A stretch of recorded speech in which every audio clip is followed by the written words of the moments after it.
Ubarikiwe na Bwana wetu Yesu Kristo, Bwana na Mwokozi wa maisha yetu, ambaye ameziumba mbingu na nchi. Karibu katika tafakari ya neno la Mungu ambayo inakujia kila siku Oktoba 3 leo 2025. Naitwa Zawadi Machibia. Tafakari ya neno la Mungu inaandaliwa na mchungaji Chris. Inakuja kupitia njia ya maandishi kwenye Rhapsody ya Uhakika Kiswahili na Rhapsody of Realities kwa Kiingereza. Hii ni sauti ya Rhapsody. Ujumbe wetu leo unasema wabeba hekima ya Mungu. Wabeba hekima ya Mungu. Neno letu la msingi liko katika kitabu cha Luka sura ya 1 mstari wa 17 ambao unasema, naye atatangulia mbele zake katika roho ya Elia na nguvu zake, ili kuigeuza mioyo ya baba iwaelekee watoto na kuatilia waasi akili za wenye haki, na kumwekea Bwana tayari watu waliotengenezwa. Oh, haleluya. Katika ufafanuzi, mtumishi wa Mungu mchungaji Chris anasema, Neno linatangaza kwamba Yohana Mbatizaji alikuja katika roho na nguvu za Elia kuandaa njia ya Bwana. Lakini angalia kwa makini undani wa utume wake. Ili kuigeuza mioyo ya baba iwaelekee watoto na kuatilia waasi akili za wenye haki. Hii ina uhalisia wa kina wa kiroho. Inatuambia kwamba kuna hekima ambayo ni yetu wenye haki. Hii ni hekima inayowaandaa wanadamu kutembea na Bwana na kumpendeza yeye. Ni hekima inayotambua kusudi, kuona zaidi ya mlolongo wa asili na kutenda kulingana na neno la Mungu na hatima ya kiungu. Hekima hii si ya kitaaluma. Haihusiani na umakini wa kiakili au uelewa wa falsafa. Ni tabia ya kiroho inayopandikizwa na Roho wa Mungu. Pindi waasi wanapogeuzwa kuelekea hekima ya wenye haki, wanapokea maarifa na mwongozo unaowaweka sawia, unaowaweka sambamba na mapenzi na kusudi la Mungu. Kwa hiyo, kama Yohana, tuna wito wa kipekee. Tumeagizwa na Mungu kuwageuza wasiotii wawe wenye hekima ya wenye haki. Ni kile tunachofanya tunapohubiri Injili na kuwaongoza watu kwa Kristo. Ni hekima hii ndio inayowavuta watu katika toba, kubadilisha vipaumbele vyao na kuwaweka sawa na mpango wa mbingu. Hilo ndilo Roho wa Mungu analolifanya kupitia sisi leo. Anawageuza watu kutoka gizani hadi nuruni, kutoka kwenye kuchanganyikiwa hadi kuwa na udhahiri au umakini, na kutoka kwenye uasi hadi kwenye adhama na utii. Sisi ni wabebaji wa hekima ya kiungu. Hekima inayowaandaa watu kwa ajili ya Bwana, watu waliotayarishwa kwa ajili yake. Hii hekima inatawala mawazo yetu, inaongoza kuchagua kwetu na kuchochea matendo yetu. Haleluya. Maombi. Mpendwa Baba, ninakushukuru kwa ajili ya huduma ya Roho wako ndani yangu na udhihirisho wa hekima yako kupitia kwangu katika kuwageuza wasiotii kutoka gizani hadi kwenye nuru, kuwaweka tayari kwa ujio wa Kristo.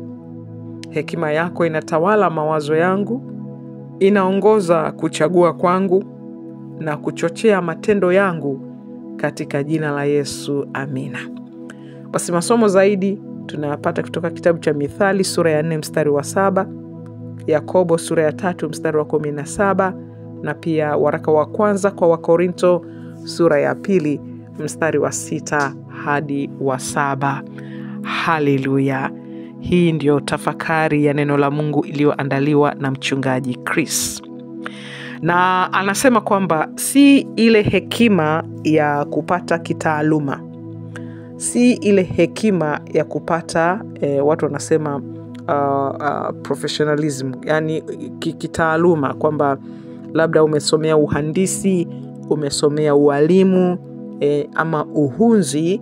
Na kusomea na kukusema sio lazima kuwe darasani rasmi. Unaweza kuwa umefundishwa na baba na babu amekurithisha kazi fulani ama ujuzi fulani. Hiyo ni hekima ya kidunia, hekima ya ulimwengu, hekima ambayo inahusiana na akili na uelewa wa kifalsafa. Sasa hapa katika tafakari ya leo tunaona kwamba tunabeba hekima ya kiungu. Hii hekima ya kiungu inapatikana baada ya wewe kumpokea Yesu Kristo. Unakuwa umeingizwa katika nuru ya Mungu, kwa sababu unakuwa umegeuzwa kwa kule kutokutii kwako na kufanywa kuwa mwenye kutii, alafu unapewa hekima ya mwenye haki. Haleluya! Ndicho alichokuwa akifanya Yohana Mbatizaji alipozaliwa. Kwanza yeye alijazwa Roho akiwa tumboni mwa mama yake Elizabeth, maana malaika alimtokea babake Zakaria wakati yuko katika kazi ama huduma ya ukuhani katika zamu yake mahali papatakatifu. Wakati anatoa ile huduma, malaika wa Bwana akamtokea akamwambia utapata mtoto katika uzee wake. Akatilia shaka, na malaika akamwambia hutazungumza kitu, hutasema tena mpaka hili litakapotimia. Elizabeth katika uzee wake akapata ujauzito, akamzaa Yohana Mbatizaji.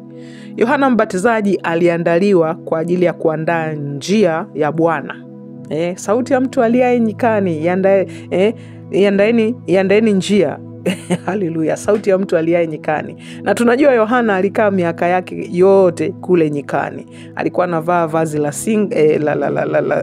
la singa na mshipi hivi, alafu anakula asali pamoja na asali na nzige wa nyikani. Maisha ya kufunga miaka yote. Haleluya, maisha ya kufunga miaka yote alikuwa akiandaa njia ya Bwana. Ndio maana hapa tunaambiwa yeye alikuja na roho ya Elia, na nguvu za Elia. Unajua Elia Mtishibi, Elia nabii wa Mungu alivyokuwa. Sasa Yohana Mbatizaji alikuja katika roho na nguvu za Elia kuandaa njia, ambayo katika njia hiyo Bwana alikuja. Na tunaambiwa, Biblia inatuambia Yohana Mbatizaji ndiye aliyembatiza Yesu Kristo, na baada ya Yesu tu kubatizwa, Biblia inasema Roho akamuongoza Yesu jangwani, kule akafunga siku 40 usiku na mchana, akijaribiwa na yule muovu, na katika yale majaribu yote akashinda. Bwana Yesu baada ya njia yake kuandaliwa akaanza huduma. Vipofu wanaona, viwete wanatembea, viziwi wanasikia. Baadaye tuliona wafu wanafufuliwa, maana alimfufua mtu anaitwa Lazaro. Lazaro alikuwa kaburini siku 4. Dada zake wawili Martha na Mariamu wakasema Bwana sasa ananuka, lakini Yesu akasema mimi ndio huo ufufuo.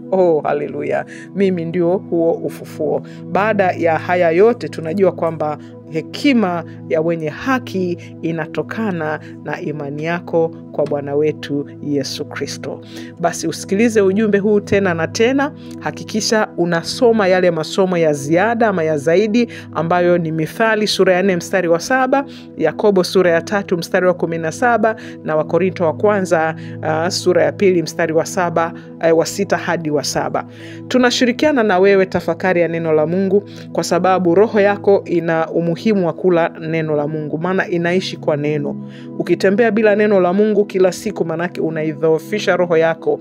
Watu wa zamani walikuwa wanasema unapata ukiro, upungufu wa ile nguvu ya roho wa Mungu ndani yako.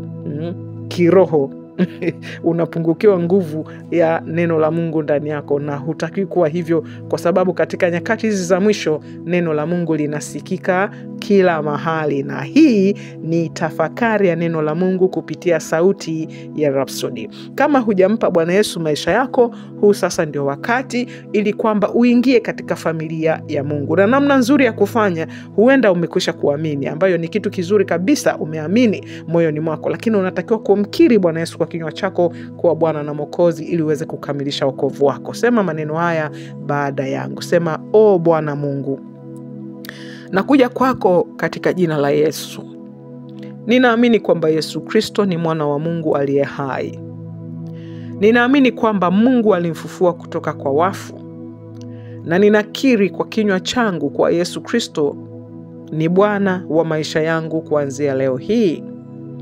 Ninapokea kwa imani ondoleo la dhambi rohoni mwangu sasa hivi. Katika jina la Bwana wetu Yesu Kristo, ninapokea uzima wa milele ndani ya roho yangu.